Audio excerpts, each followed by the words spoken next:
Hello, it's Ruby, and today I'm going to be doing another readathon vlog, but this one's slightly different because I'm going to be reading some of my old favourite childhood books. I'm only going to make this a 10-hour readathon. So I limped over to make myself some toast, and I had this with peanut butter and jam this morning. And at the table, I was going to start with Harry Potter, but I didn't want to ruin the book with jam-covered fingers, so I started with Mallory Towers first. This is the first book in the series, and I loved the Mallory Towers books when I was younger, so this is definitely a good way to start this readathon.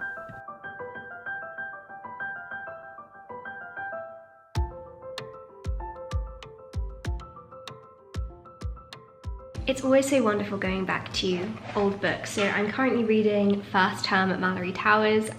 Basically I've been inspired to read this because of the new BBC show which has come out, which I'm not sure if you've seen, but my mum and I have been watching it, so that's really good. I'm currently on page 42, chapter 6. I don't even know if I ever read the first book in the series.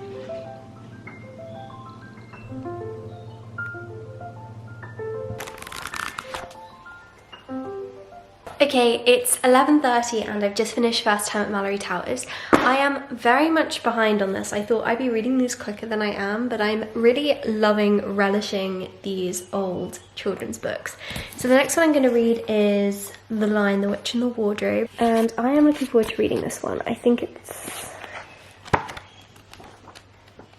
a really nice copy. I believe this was my mum's copy when she was little. So yes, as I said, I next read The Lion, the Witch and the Wardrobe, which my mum would read us a lot when we were little, and so this was lovely to read again, especially because the illustrations are so pretty.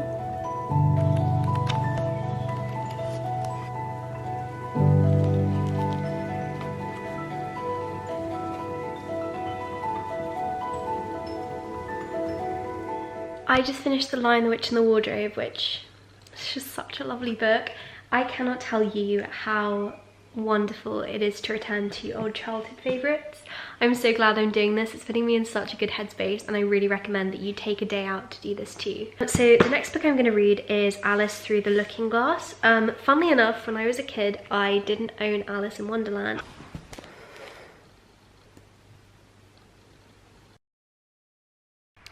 I'm so excited to reread this one.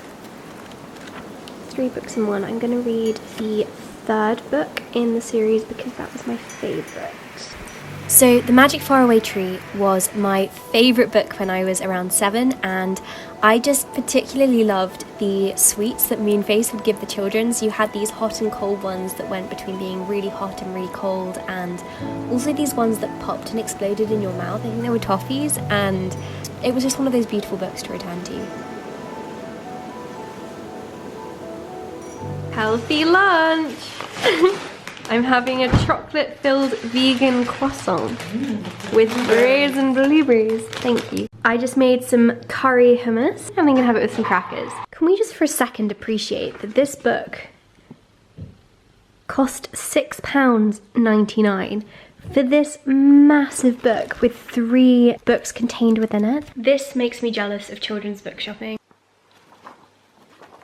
I just finished The Magic Faraway Tree, and it brought back so many great memories because that was my favourite book when I was like 7 years old.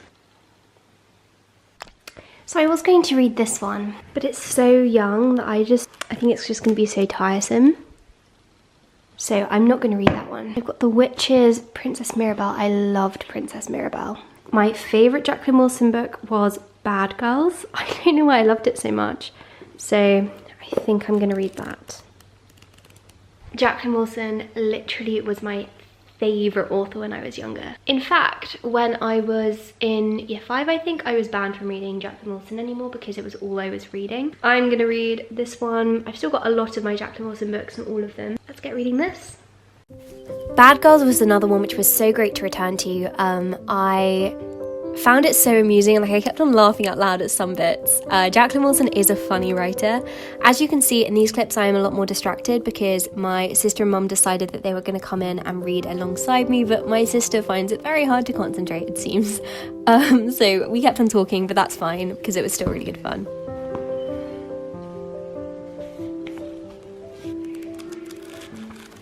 I got to say I have read this book quite a few times. I think this is probably my 3rd time reading it.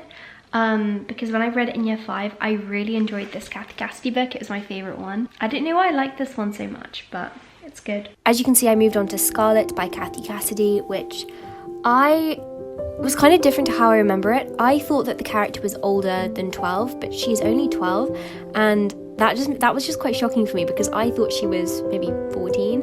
So I decided to take this book outside. I sat with my legs still elevated, and then I went and sat on the grass as well, and this was really nice.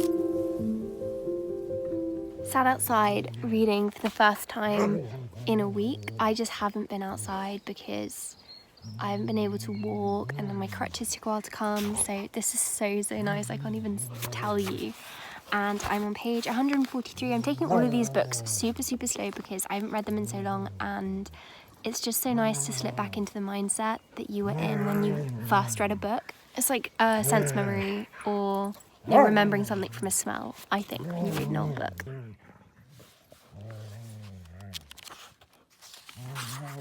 So I'm currently reading the wonderful Hetty Feather. This was one of my favourite books when I read it. I read this when was it when it first came out? I read it in 2009 or 10. I was in year 5, I remember that. Yeah, so it came out in 2009, so I read it the year it came out. I remember this being a new book. I loved Hetty Feather. Like, I think everyone who read this series loved it. I didn't end up reading Diamond. That was the final book in the series, and I was just a little too old for it when it came out. I think I was maybe 13 or 14. Oh my gosh, rereading this book. Again, I've probably read this book 4 or 5 times, and rereading it now all these years later, I'm just filled with such nostalgia. It's actually kind of emotional, like reading about this fierce love between Hetty and Jem. I mean, I'm only on page 143, so they've just arrived at the Foundling Hospital, and the love that they have for each other is just heartbreaking. "I'll come on the cart with you," said Jem. "Hush, Hetty, I'm coming too." "You'll miss a morning school," said Mother. "What school when I can be with Hetty for an hour longer?" said Jem. "You can't come, Jem. Sam has business in town and won't be able to take you back in the cart." "Then I'll walk back," said Jem. He said it as if 7 miles was a short stroll. He sounded so firm that Mother didn't argue with him further. Oh my gosh, it breaks your heart. So they're arriving at the Foundling Hospital now, and this is actually a postcard I got at the Foundling Hospital. I get some questions about this sometimes, actually. Museum, which is the site of the old Foundling Hospital. So I finished Hetty Feather at about 8:30, and it was just as good as I remember it being. So thank you so much for watching this readathon. I hope that you enjoyed watching it. I managed to read 7 of my old favourite childhood favourites today, and I would strongly encourage you to try and do something similar because it is so lovely. So thank you so much for watching, and I hope that you have a productive week.